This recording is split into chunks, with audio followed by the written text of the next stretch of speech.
Poštovani gledatelji, dobra vam večer. Dobrodošli u još jednu emisiju posvećenu europskim izborima. U sljedećih 50 minuta govorit ćemo o ekonomiji i ekonomskim politikama u EU, tržištu rada, nezaposlenosti, osobito onoj među mladima, slobodnom kretanju radnika, obrazovanju. I večeras najzanimljivije poruke iz emisije donosimo na našoj posebnoj internetskoj stranici www.hrt.hr/EU izbori 2014, a u raspravu se možete uključiti putem našeg Twitter akaunta. Veliko mi je zadovoljstvo večeras u studiju pozdraviti dvije profesorice s katedre za makroekonomiju i gospodarski razvoj Zagrebačkog ekonomskog fakulteta, profesoricu doktoricu znanosti Radmilu Jovančević, dobra vam večer. Dobra večer. I profesoricu doktoricu znanosti Alku Obadić, dobra večer i vama. Dobro večer. Uskoro vam se vraćamo. Na posljednjoj sjednici dosadašnjeg saziva Europskog parlamenta najzanimljivija rasprava bila je ona o oznaci Made in, koja se odnosi i na slobodno tržište i na protekcionizam, ali i na veću sigurnost proizvoda te jaču zaštitu potrošača. Parlament je naposljetku izglasovao da označavanje Made in bude obvezno na unutarnjem unijinu tržištu za neprehrambene proizvode osim medicinskih. Proizvod tako neće moći biti primjerice iz Kine, te kasnije samo upakiran u ambalažu u određenoj zemlji da bi dobio njezin Made in. U pozadini svega, među ostalim, strah je od i dalje najkonkurentnije svjetske ekonomije. Made in China, the ubiquitous label that to consumers around the world signals low price, but to Europe's industrialists can signal product dumping and artificial price suppression, all of which in Europe's open markets could be unfair competition. Foreign industries are defeating our industries die because of dumping, and it is in the interest of the consumers as well to do this, because if we are having monopolies on the world, monopolies are leading to higher prices. The most recent revisions to what are known as trade defence instruments go back almost 20 years. Now the Commission is taking steps to modernise them. Unlautere staatliche Beihilfen sind nicht erlaubt. Es ist nicht erlaubt, unter den Herstellungskosten zu verkaufen. Und man darf auch nicht künstlich Warenströme manipulieren. Das sind faire Bedingungen. 80% of anti-dumping complaints arise from Chinese imports. Everything from bicycles to fertilisers, solar panels to electronics. One significant change is that the European Commission could now initiate inquiries and so protect companies from retaliatory measures abroad. Previously, they had to make the complaint themselves. There will always be a need for anti-dumping. China has become significantly bigger. Production is becoming more sophisticated. It's producing higher and higher quality products. So it's now no longer just the cheap T-shirts. But what is the line separating trade defence measures and protectionism? È protezionismo avere degli strumenti che permettano di riequilibrare i flussi commerciali al cospetto di pratiche scorrette da parte dei nostri partner commerciali? No.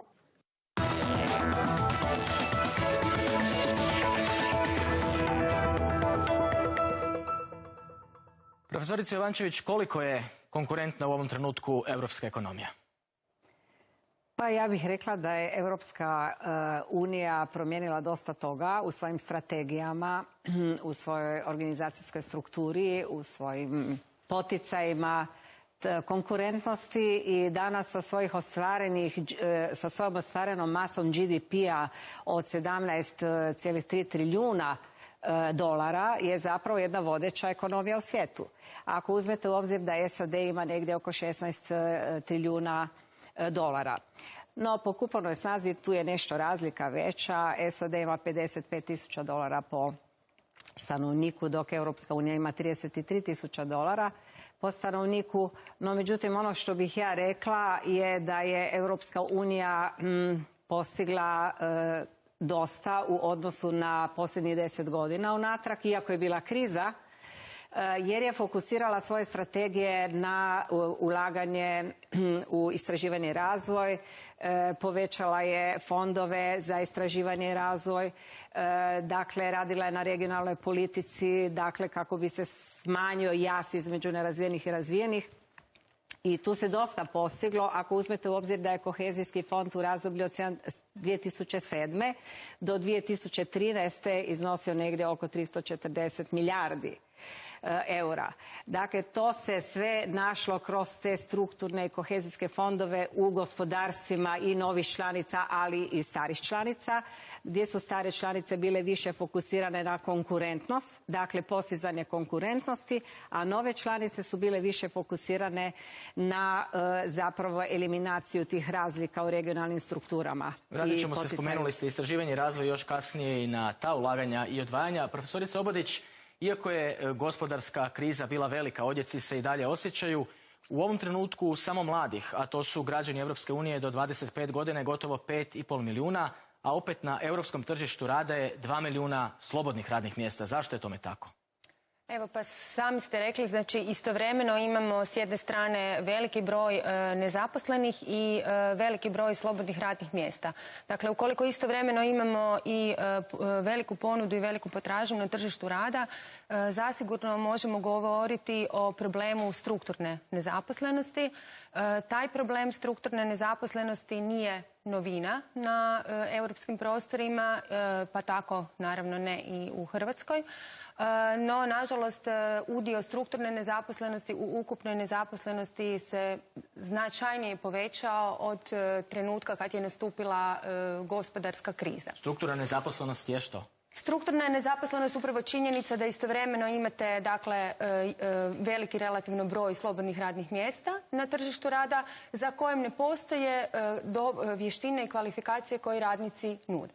Dakle, jednostavno ne može se uskladiti te potražnja i ponuda radnih mjesta. Naravno, od zemlje članice do zemlje članice taj udio se značajno razlikuje. Dakle, mi imamo danas situaciju da recimo jedna Španjolska i Grčka imaju... Možemo možda prokomentirati grafikon nezaposlenost Hrvatske mlađih dobnih skupina? Tako je, dakle na ovom grafikonu mi možemo primijetiti da u toj dobi od zapravo 20 do 29 godina kontinuirano od kad je kriza nastupila od 2008. godine imamo stalnu tendenciju porasta broja nezaposlenih mladih osoba. Točnije, recimo od 2008. godine do danas je broj nezaposlenih mladih osoba porasao od 68.000 do 125.000, tako da danas nezaposleni mladi čine gotovo 1/3 ukupne nezaposlenosti u Hrvatskoj. Golem balast kojemu ćemo se vratiti uskoro. Posao je moj život. Naziv je programa koji je 2012. pokrenula vlada u Berlinu kako bi pomogla mladim Europljanima da u najjačoj europskoj ekonomiji nađu svoje mjesto pod suncem. U prvih 17 mjeseci programa u Njemačkoj je tako stiglo 9.000 mladih. Budući da je u prva 3 mjeseca ove godine potrošen sav novac za 2014. 48 milijuna eura, program je praktički zamrznut. Uvedeno je ograničenje od 2.000 ljudi godišnje. Najteže je to palo mladim Španjolcima, najbrojnijima u vojsci pridošlica. Može li kriza u Španjolskoj riješiti problem nedostatka kvalificirane radne snage u Njemačkoj? Barcelona. Die katalanische Hauptstadt ist das Zentrum einer der wohlhabendsten Regionen Spaniens. Aber auch hier fordert die Krise ihren harten Preis. Überall werden Stellen gestrichen, selbst in Krankenhäusern werden Betten abgebaut.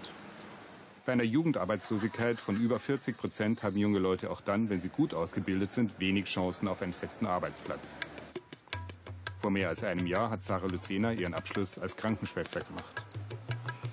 I have worked this summer as a nurse here in Barcelona, but the contracts are also short, maybe 2 weeks or so. So for me, I cannot do the whole year like that because I need to work more time, not just few weeks.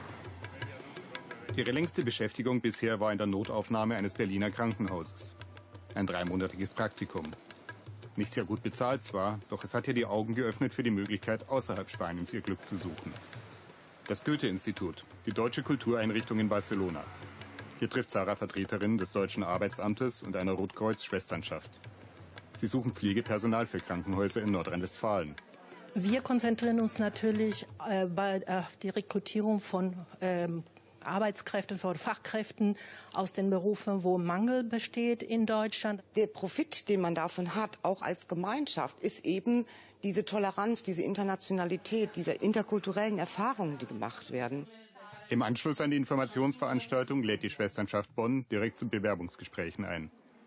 Den jungen Spaniern, soweit sie geeignet erscheinen, werden unbefristete Arbeitsverträge angeboten. Für die meisten unter ihnen ist es das erste Mal im Leben.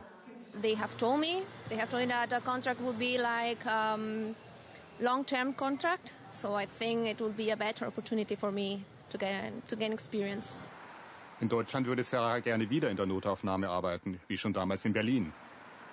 When you are working in a first aid situation, a hospital, I think it's a little bit different because everything goes faster. I like the action, I think. I prefer to move and do a lot of things. Für Spanien ist es einerseits natürlich ein Verlust, wenn junge Leute wie Sarah das Land verlassen. Aber die regionale Regierung sieht andererseits auch Vorteile. Que nuestros profesionales de enfermería sean requeridos para reforzar otros sistemas sanitarios nos parece que es bueno para construir la Europa que todos queremos, como decía, y al mismo tiempo para fomentar esta convivencia entre los sistemas sanitarios de nuestro continente. Auch nach Meinung dieser Abgeordneten können die Bürger von der Entstehung eines gesamteuropäischen Arbeitsmarktes nur profitieren. Les travailleurs doivent pouvoir assurer cette mobilité, faire une formation éventuellement linguistique pour pouvoir accéder à certains emplois dans un autre pays, alors qu'ils n'en ont pas chez eux. Ça, c'est important pour les citoyens. Eine Kleinstadt vor den Toren Kölns. Der Altersdurchschnitt ist hoch, Tendenz steigend. Die Region bräuchte 4-mal mehr Pflegepersonal, als der Arbeitsmarkt zurzeit hergibt. Da kommen die 6 jungen spanischen Schwestern und Pfleger, die seit wenigen Wochen in dieser Pflegeeinrichtung arbeiten, wie gerufen. Alle 6 sind unheimlich motiviert, auch sehr engagiert im Umgang mit den Menschen jetzt hier in der Einrichtung auch. Das macht Spaß, aber es ist halt viel Kosten und viel Mühe. Die Krankenpfleger und Schwestern, die bisher alle in Kliniken gearbeitet haben, schätzen das intimere Ambiente eines Pflegeheims. Nuestro trabajo en España es diferente, se basa más en repartir medicación, en más cosas técnicas. Y aquí es un poco más la convivencia con el paciente, que realmente a mí personalmente es lo que me gusta. Von Europa würde sich der Geschäftsführer wünschen, das Risiko für die Fortbildung der jungen Arbeitskräfte nicht alleine tragen zu müssen. Alle haben eine 40-Stunden-Woche und 80% davon ist Unterricht. Deutsch und dann natürlich auch hier die Anforderungen, Fachpflege, Dokumentation, Qualitätsmanagement. Sollte einer der jungen Spanier beschließen, nicht mehr weiterzumachen, dann bliebe sein deutscher Arbeitgeber auf diesen Kosten sitzen.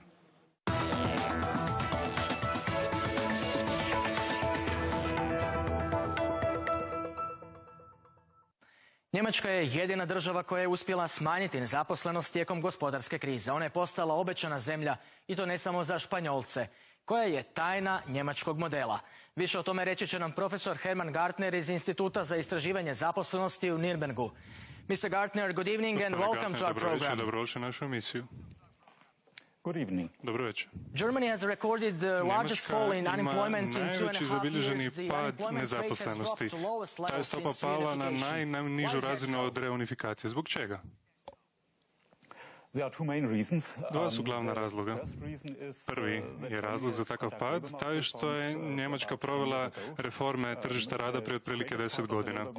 Najveći dio tih reformi tržišta rada odnosio se na ukidanje, odnosno smanjivanje naknade za nezaposlenost. Drugi razlog jest ovo razdoblje niskih nadnica u zadnjih 10 godina i to je dio razvoja tržišta rada u zadnjih 10 godina. Nezaposlenost mladih u Njemačkoj je najniža u Europi.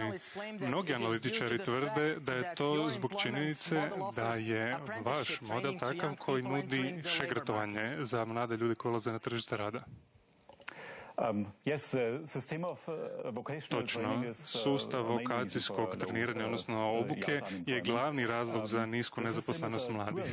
Taj je sustav vježbe, znači s jedne strane mladi ljudi idu u školu i tamo uče teoriju svog posla, a na drugoj strani rade, vježbaju, odnosno rade u praksi. Zbog toga imamo paralelnu kombinaciju obrazovanja i rada na terenu, da tako kažem. Znači, to je kvalifikacija mladih ljudi koja je vrlo blizu onome što tvrtke doista trebaju. Vi ste spomenuli sami da bez prilagođavanja nadnica prije recesije to njemačko čudo ne bi bilo moguće. Hartz reforme su tu mnogo utjecale. Možete li nam objasniti te Hartz reforme malo?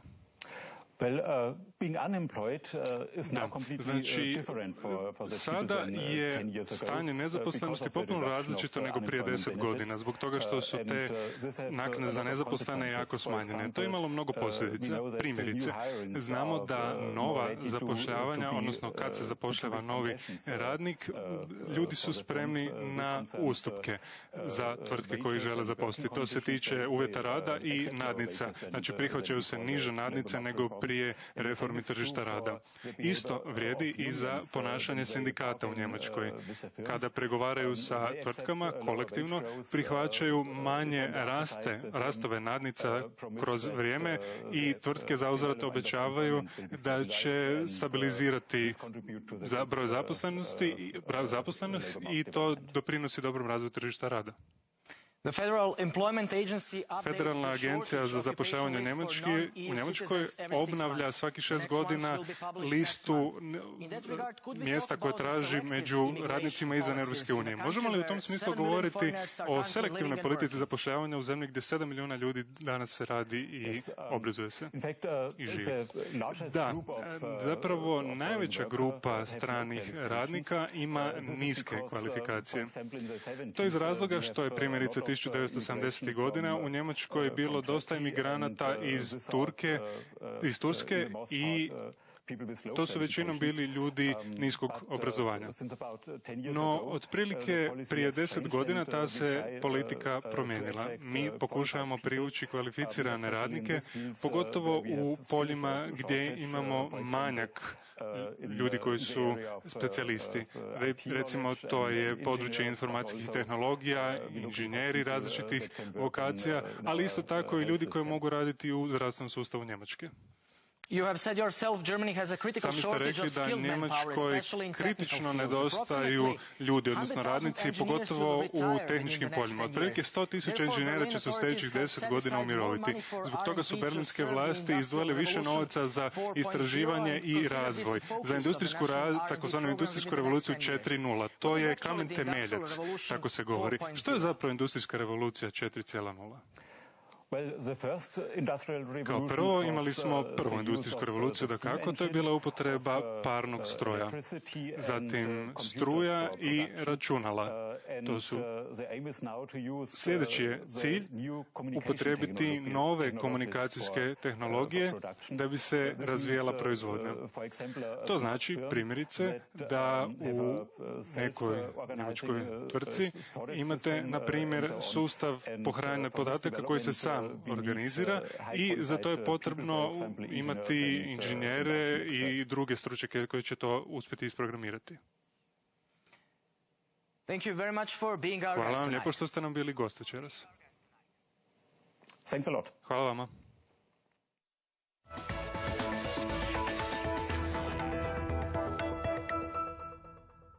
Početak naše sljedeće priče ostavlja nas i dalje u Nürnbergu. Slobodan protok radne snage jedan je od temelja zajedničkog unutarnjeg tržišta Unije.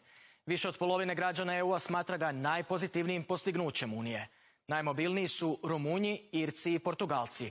Manje od 1% Njemaca pak radi izvan Njemačke u nekoj drugoj zemlji EU-a. Što je s Hrvatskom? Tvornica Manovih kamiona u Nürnbergu. 60-ak mehaničara iz Hrvatske o radnim uvjetima ima samo riječi hvale. Premije, božićnice, 30 dana godišnjeg odmora, sve to dobivaju već u prvoj godini. Radnik vam u industrijskom poduzeću ima 35 radnih sati u tjednu, što nigdje nećete drugdje dobiti, vani u servisima, autokućama i tako dalje. Ako imate bilo kakav problem što se tiče radnog vremena, godišnjeg odmora, sindikat je jako zastupljen ovdje u poduzeću i uvijek se možete njemu obratiti. Zna se dogoditi da zatreba više motora, onda možda da se uskoči subota, onda ima varijacija da radimo 38 sati tjedno, 40 sati tjedno. To se sa sindikatom dogovori i onda sindikat nas pita jesmo voljni raditi, naravno da jesmo. Pitaju nas da li hoćemo isplatu ili hoćemo slobodno vrijeme. Kako kome treba. Uvjeti rada u Hrvatskoj nisu prihvatljivi ni znanstvenim novacima. Kristina Majsec piše doktorat na PMF-u u Zagrebu. Kad ga završi, morat će potražiti posao u inozemstvu. Radno iskustvo u drugim zemljama Europske unije u njezinoj struci poželjno i potrebno. Ulažemo samo u tom da produciramo brojke visoko obrazovanih ljudi, a ne da stvaramo tržište za njih. Ono što se naravno događa je odljev mozgova visoko obrazovanih ljudi. Mreža mladih znanstvenika tvrdi da za mlade talente nema perspektive jer država za ulaganje u njihov sektor nema novca. Daleko smo ispod bilo kakvih europskih prosjeka i jednostavno stvaramo sredinu koja je neperspektivna za mlade ljude i onda oni rađe, umjesto da ostanu u Hrvatskoj, idu trbuhom za kruhom u druge države i traže bolju priliku za sebe. I ove se godine izvan Hrvatske najčešće zapošljavamo u Njemačkoj. Ugovore za sezonsko zapošljavanje na godinu sklopi 5000 Hrvata, ponajprije u zdravstvu, hotelijerstvu i tehničkim djelatnostima. Iz Frankfurtske gospodarske industrijske komore poručuju da je visoko kvalificirana radna snaga iz Hrvatske i više nego dobrodošla. 400.000 ljudi svake godine moralo bi doći na ovdašnje tržište rada kako bi Njemačka mogla održati gospodarske rezultate. Mnogo se poduzima na njihovu dovođenju. Postoje i vladini programi za sve europske zemlje, a cilj je dolazak kvalificirane radne snage u Njemačku.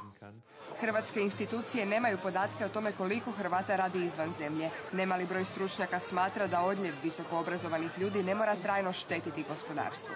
Zahvaljujući modernoj tehnologiji mi ne gubimo za uvijek za ljude koji su otišli u inozemstvo. Mi možemo biti gotovo u svakodnevnom kontaktu s njima i oni uz odgovarajuće mjere lako se mogu vratiti u Hrvatsku ili surađivati sa našim znanstvenicima ili našim ljudima u gospodarstvu. Mislim da je to jako pozitivno. U Zavodu za zapošljavanje dodaju da se hrvatski građani zainteresirani za rad u inozemstvu od pristupanja Hrvatske Europskoj uniji mogu prijaviti i priložiti životopis na portalu EURES. Sada nemamo informaciju koliko hrvatskih radnika radi u zemljama Europske unije, ali možemo na EURES portalu radnih mjesta vidjeti da je više od 10.000 hrvatskih tražitelja zaposlenja objavilo svoje životopise.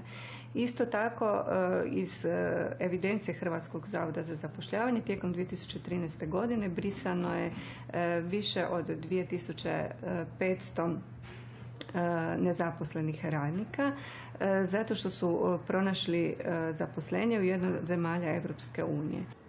Podaci o tome koliko je Hrvata u 2014. pronašlo posao u drugim državama Europske unije bit će poznati tek na kraju godine. Zna se da interes mladih visokoobrazovanih ljudi za karijeru u inozemstvu dodatno potiču besperspektivnost u 6. godini hrvatske recesije te porazna statistika Zavoda za zapošljavanje.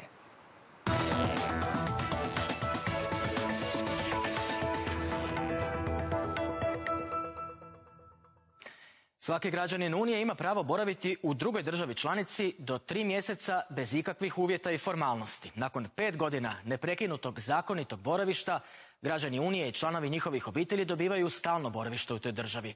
Ali trnovit je ponekad put do toga. Entre deux ma sœur, Anne et Romain ont quitté la France pour vivre un an à Göteborg en Suède. C'était l'occasion de découvrir un peu l'Europe, mais quelque chose qui diffère un peu de notre pays et de notre culture. Centre des impôts suédois, centre d'immigration, Pôle emploi. Arrivé il y a un mois, le couple a fait le tour des administrations. Mais jusqu'ici, un seul document semble concret. Il émet des conditions pour obtenir le permis de résidence. Soit on est étudiant ici, on est inscrit à l'université, soit on a un contrat de travail, soit on a suffisamment d'argent sur notre compte pour subvenir à nos besoins pendant au moins un an. Nous avons demandé plus de précisions au centre des impôts. If you do not have a job, you can still come to Sweden and stay here without permits. But then after 6 months, if you're still unemployed, the Migration Board can ask that you show that you are actively seeking for a job and that you have a good chance of obtaining one. So therefore, there can be a problem if you do not have sufficient funds for yourself to obtain the personal identity number, even if you wish to stay for more than a year. Mais en attendant ce permis de résidence, pas de numéro personnel suédois. Et sans ce numéro d'identification nationale, difficile d'avoir une vie normale en Suède. Pas selon la loi suédoise, mais dans les faits. Même si on a accès aux offres d'emploi, comme la plupart, ils précisent bien qu'ils n'acceptent pas les demandes par email ni par téléphone. Ils nous demandent uniquement de s'inscrire via leur site internet. Et là, on bloque puisqu'on n'a même pas accès et on ne peut pas postuler sans le numéro personnel. Difficile donc pour nos deux Français de se confondre avec les Suédois. Comme on n'arrive pas à ouvrir de compte bancaire, on est obligé de retirer avec notre banque française et à chaque fois qu'on retire un peu d'argent, ça nous rajoute des frais, encore des frais, des frais. Et ils sont loin d'être les seuls dans ce cas. José est espagnol, il a obtenu un contrat à durée déterminée de 6 mois. Mais ça ne suffit pas pour obtenir le numéro personnel. I could get a provisional one, which is some similar sort of it, which does not give you the right to stay, nor give you access to the previous things mentioned, like the bank account and so on and so forth. D'autres comme Aurélien et Faïza ont eu plus de chance. Die Personennummer war schwer zu bekommen, aber ich habe mit meiner Chefin gesprochen und dadurch konnten wir einen Vertrag für ein Jahr haben, den man braucht, die Personennummer zu bekommen. J'ai eu mes entretiens effectivement d'embauche depuis Paris. Je suis arrivée ici à Göteborg ensuite, où j'ai pu avoir directement mon personal number. Le consul honoraire de France à Göteborg leur prodigue les mêmes conseils. Il évoque aussi le compte en banque bien fourni. Pour un an, quelqu'un m'a dit autour de 7 000 couronnes, fois 12, 80 000, ça fait 10 000 €. On ne peut pas être accepté par l'employeur si on n'a pas un numéro personnel. Ça c'est clair. Et pour obtenir un numéro personnel, en général, il faut du travail. Alors c'est un cercle vicieux. Anne et Romain feront sans doute appel à l'aide financière de leurs parents. Une déception pour ce jeune couple qui aurait préféré voler de ses propres ailes.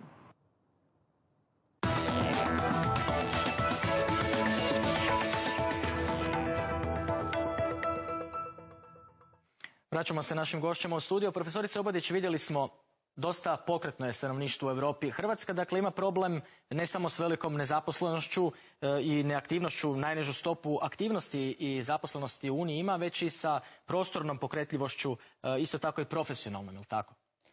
Točno. Dakle, Hrvatska ima veliki problem i sa regionalnom nezaposlenošću. Dakle, činjenica da posebno mladi u Hrvatskoj nisu znači, spremni na mobilnost niti na pokretljivost. Vi imate znači, situaciju da recimo u gradu Zagrebu je stopa nezaposlenosti 15 do 18%, dok u pojedinim županijama Hrvatske poput Vukovarsko-srijemske i nekim drugim slavonskim županijama je ta stopa nezaposlenosti već blizu 30%. Te činjenica također ukazuje da postoje velike regionalne neusklađenosti. Što se tiče profesionalne neusklađenosti, tu treba naglasiti da naravno i tu imamo problema. Dakle, ono što je činjenica to je da zapravo mladi ljudi koji recimo imaju završenu samo osnovnu školu u Hrvatskoj se najteže zapošljavaju. Brzina zapošljavanja takvih je recimo prema podacima Hrvatskog zavoda za zapošljavanje da svega njih 18 do 20% se uspije zaposliti u prvih 6 mjeseci. Ja predlažem da pogledamo i grafikon koji odražava nezaposlenost trend, dakle u Hrvatskoj od 1991. Svakako.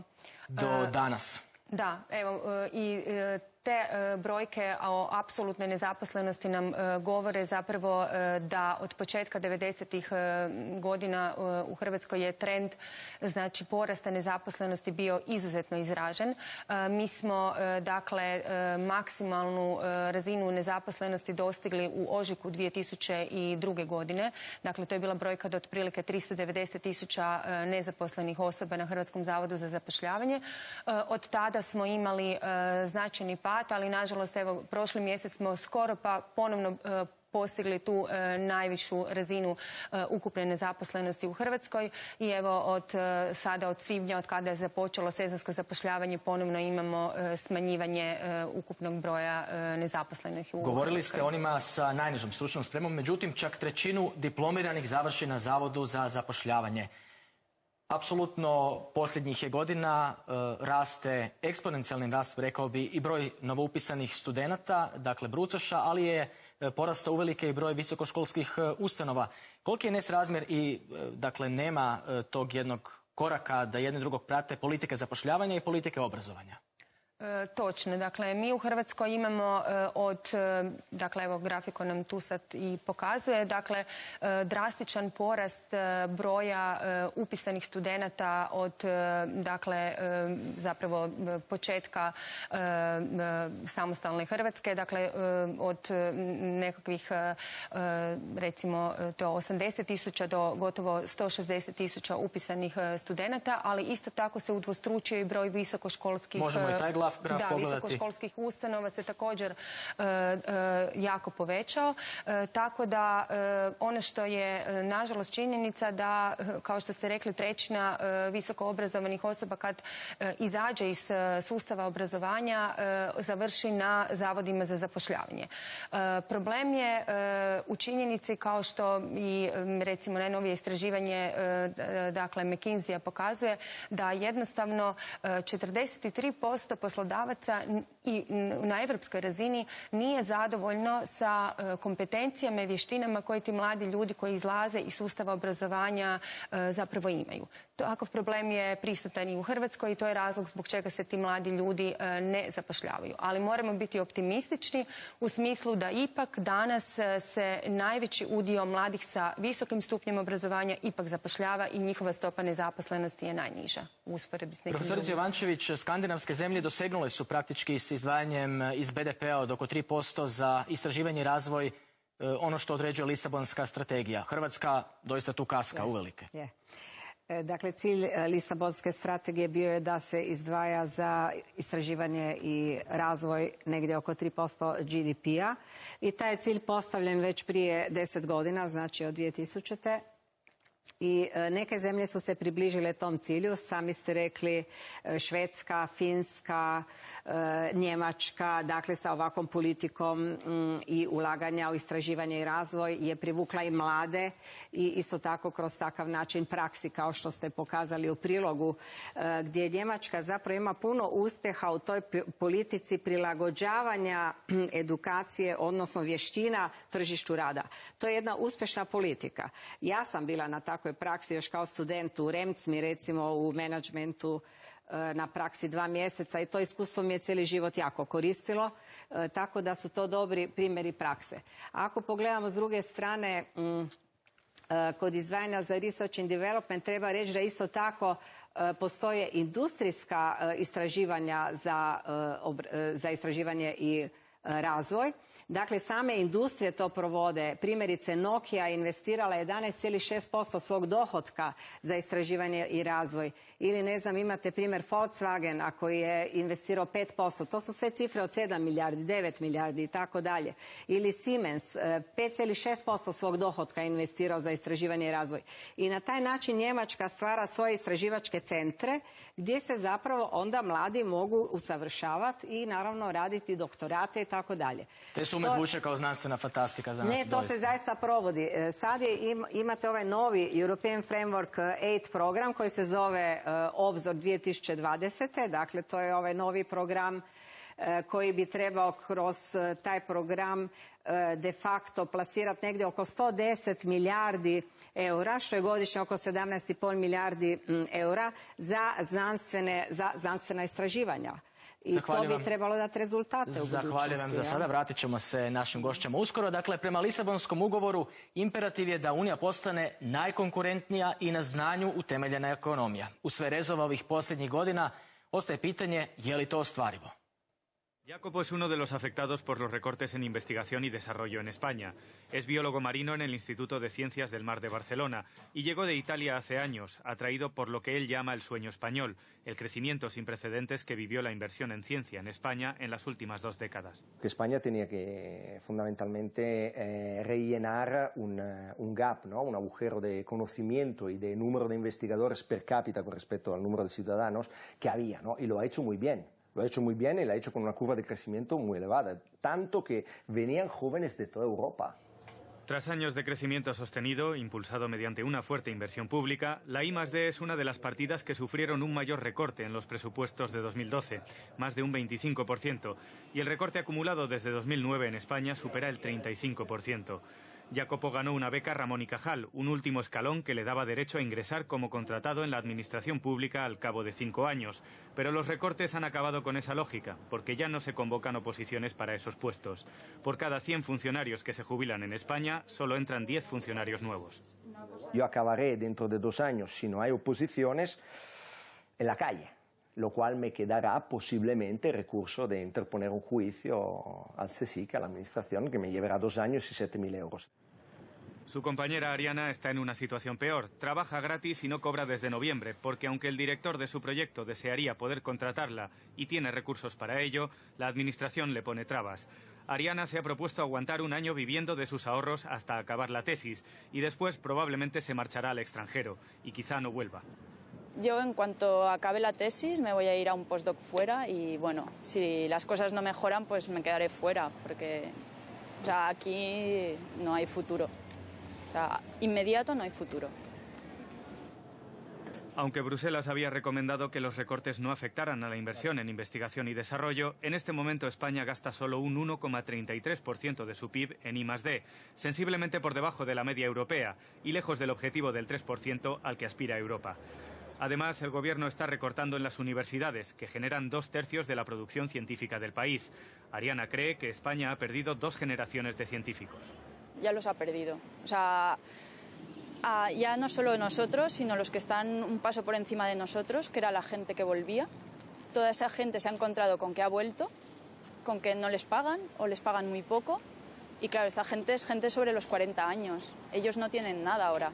Entonces, han perdido esa generación y la nuestra, que posiblemente no vuelva.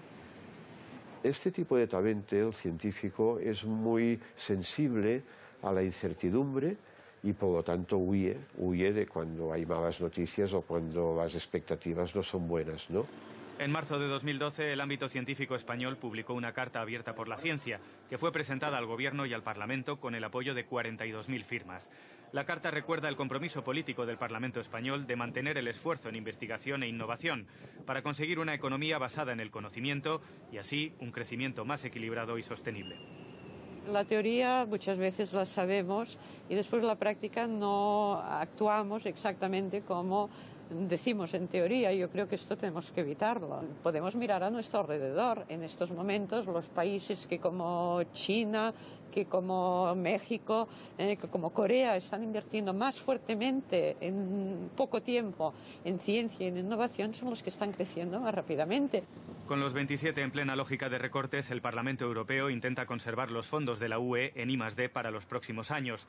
La oficina de la Eurocámara en Barcelona ha organizado un foro para debatirlo. El Parlamento propone aumentar la inversión hasta 100.000 millones de euros y exigen que al menos se mantenga el gasto del periodo anterior, 80.000 millones de euros. Y espero que la política europea sea más inteligente que la política local de algunos países para entender que ahí se está jugando el futuro de las generaciones que están por venir, ¿no? La ciencia tiene siempre una componente individual que es la pasión, pero aquí los políticos no tendrían que pasarse pensando que porque trabajamos por pasión podemos aguantar cualquier cosa. Yo la metáfora que te hago es la del coche, ¿no? Para construir un coche bueno tú necesitas meses, ¿no? O necesitas una cadena de montaje con gente involucrada y todo eso. Pero si a mí me das una motosierra y yo te lo desmonto en 5 minutos, pues luego no me pidas que lo vuelva a montar. Pero he desmontado, es decir, que las cosas se desmontan rápido, pero luego volver a montarlas, y esto es lo que los contribuyentes tendrían que saber, costan 15 años, 20 años.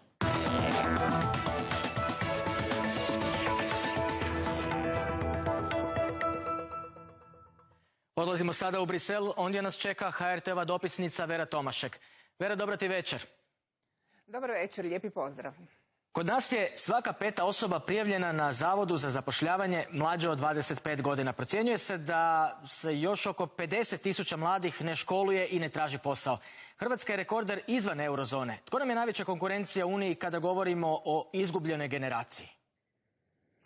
Pa zapravo neslavan rekord koji itekako vrišti na nešto da se treba hitno napraviti. Statistika varira, kao što smo već čuli, od mjeseca do mjeseca. Međutim, ono što je konstanta je da je Španjolska još uvijek prva u eurozoni koja je po nezaposlenosti. Grčka također, to je negdje oko 56 ili 55%. Što se Hrvatske tiče, mi smo iznad 50%, ako se računa da su mladi do 25. godine starosti. Dakle, najveća konkurencija što se Hrvatskoj tiče su zemlje Mediterana, Italija, Francuska, Portugal, Španjolska.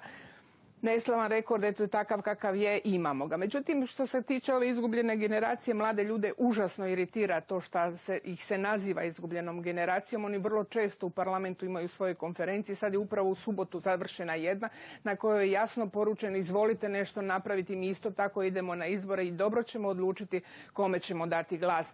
Nije svejedno gledati rasprave politikanstva ili ne znam recimo o jednakosti spolova. Odnosi se to na mlade ljude isto tako koji imaju prava na rad, na zapošljavanje, na djecu, na brak, na sve ono što im inače u životu treba, što smo i mi imali, a onda trebali bi imati i oni.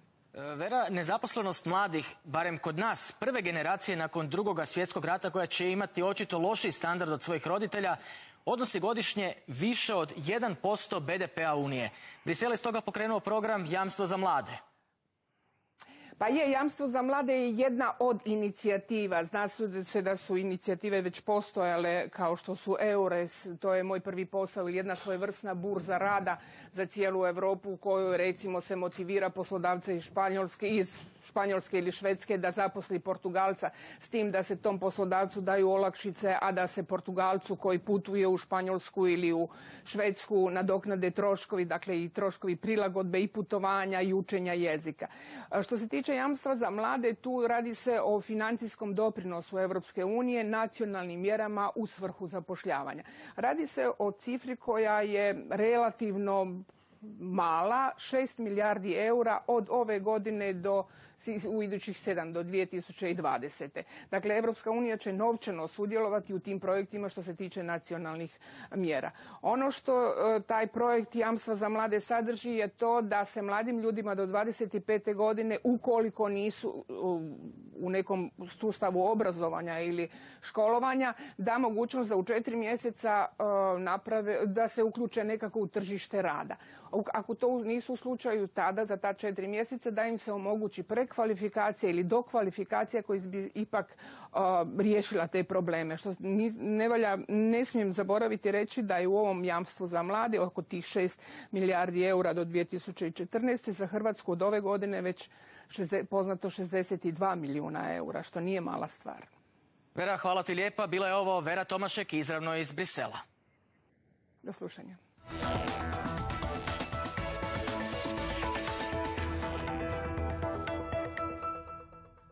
Veliki problem europskog tržišta rada jest, čuli smo, strukturna nezaposlenost, ona koja nastaje zbog raskoraka u ponudi i potražnji kada je u pitanju kvalificirana radna snaga. Ključna riječ u toj priči jest prekvalifikacija. Reportaža iz Belgije. Hubert Dominique s'ennuie dans la maison familiale à Bruxelles. Pourtant, il n'est pas le genre à se laisser aller. Il a déjà une formation de mécanicien dans l'enseignement technique, mais sans expérience, il reste désespérément demandeur d'emploi. Je suis allé m'inscrire dans l'intérim, chercher du boulot et tout ça dans ce secteur. Et j'arrivais pas à trouver, donc je me suis dit, je vais aller moi-même chercher du boulot de mon côté. Donc je suis parti chercher.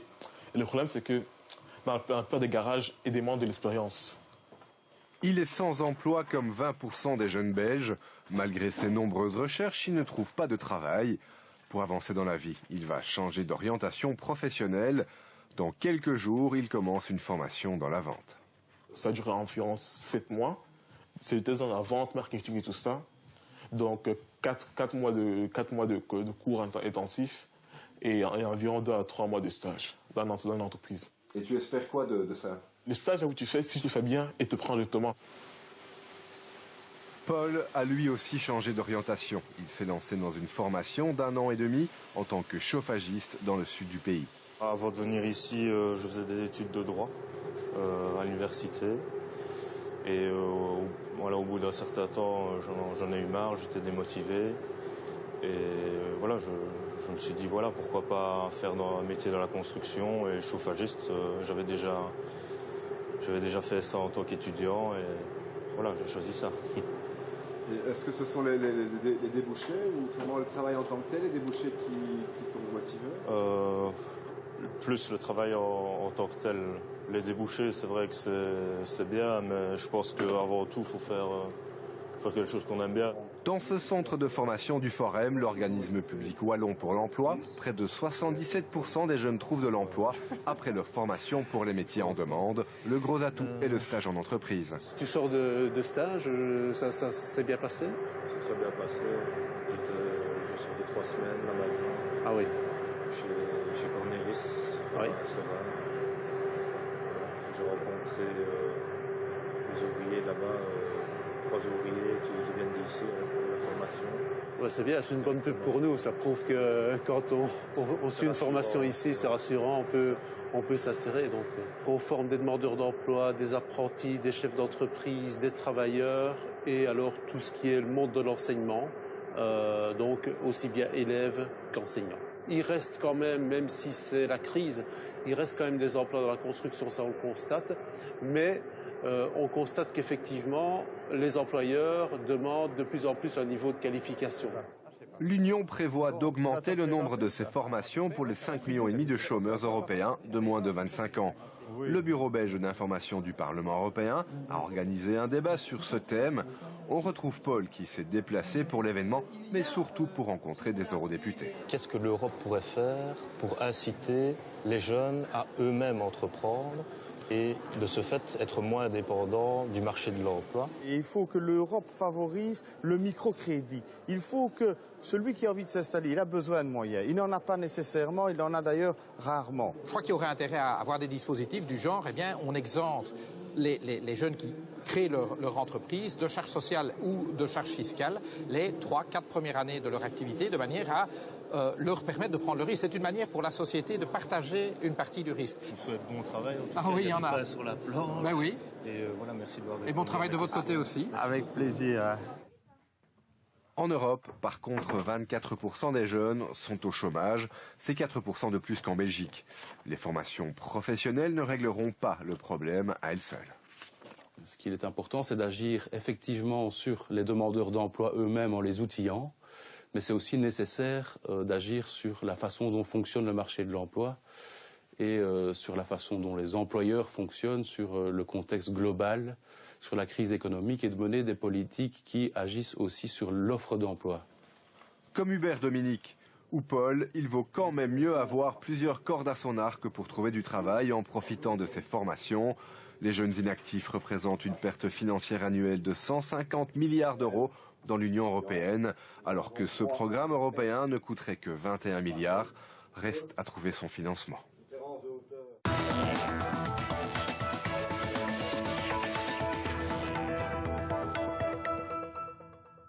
Profesorice Jovančević, živimo u doba digitalne tehnologije. Shodno tome i tržište rada ima sve potrebe. Koja su zanimanja budućnosti?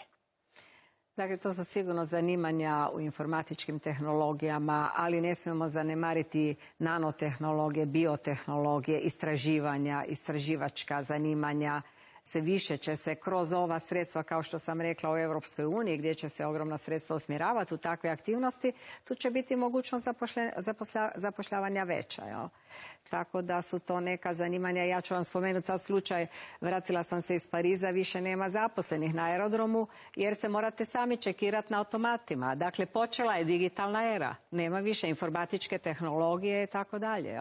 I to isto djeluje na smanjenje zaposlenosti, mora se restrukturirati radna snaga. Jel? Vrlo bitna dobna skupina jest i ona iznad 50 godina i Lisabonska strategija usmjerava i daje odrednice o uključenosti. Kako se Europa nosi s tim izazovom? Dakle, uključenost u tržište rada starijih od 50 godina.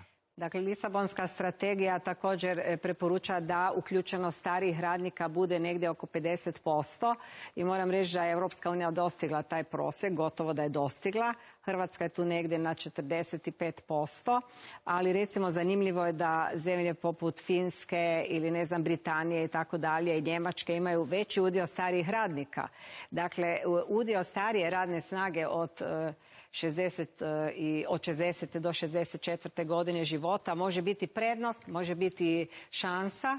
Dakle, jer mi imamo proces starenja stanovništva i mi se moramo okrenuti isto tako i toj populaciji. Znači, moramo voditi takve menadžerske strukture i organizacijske strukture u firmama koje će voditi računa o tim starim ljudima koji će biti ili mentori, oni imaju know-how, imaju znanja i to se može iskoristiti.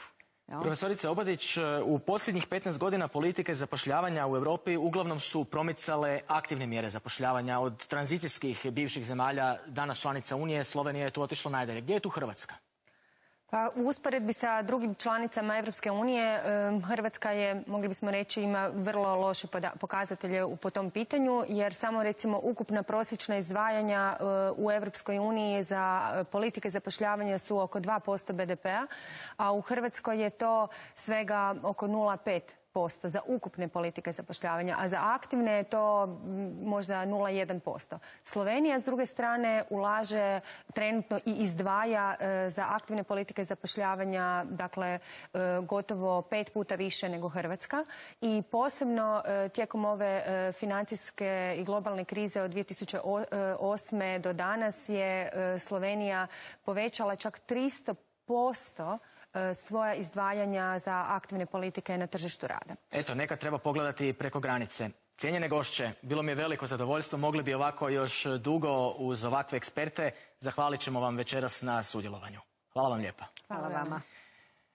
Poštovani gledatelji, još jednom vas pozivam da sve informacije o europskim izborima, ali i predizbornoj kampanji pratite na posebnoj internetskoj stranici HRT-a www.hrt.hr/EU izbori 2014, te da se aktivno uključite u raspravu putem Twittera na našem Twitter akauntu. U ovom trenutku više od 26 milijuna Europljana nema posao, 5,5 milijuna mladih ne radi i ne obrazuje se. Zato je važno izaći na europske izbore. Do sljedećeg utorka, kada govorimo o nestanku europske socijalne države, pravima potrošača i zajedničkoj poljoprivrednoj politici. Hvala na pozornosti, doviđenja.